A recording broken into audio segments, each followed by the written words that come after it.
Welcome to MDCAT registration.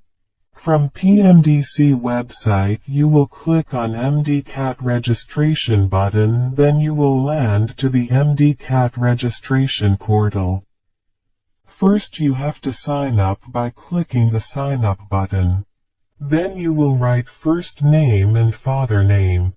Now you will select the identification type. Either it is CNIC, B-Form, NICOB, Foreign Passport, or Foreign Registration Number in Pakistan.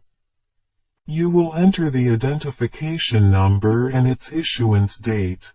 Furthermore, you will enter your mobile number and active email address. Now you will set a password and reconfirm your password and click on Submit button. You will receive a verification email.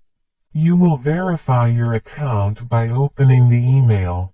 Then you will be able to log in to your account.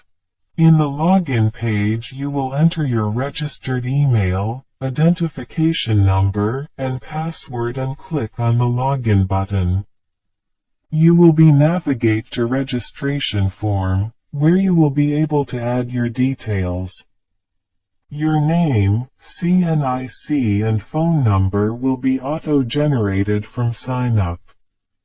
You will enter your date of birth, gender, CNIC issuance date, residence city, address, domicile city. You will select Desire University registration, which will not be editable once submitted in exam city. You will enter FSC, A-level marks, and attach your FSC, A-level mark sheet and your picture. Then you will click on Proceed to Payment. Your form will be submitted and details will be shown with payment option. You will have two methods to pay your fee. One is Challan and the other one is debit, credit. Thank you.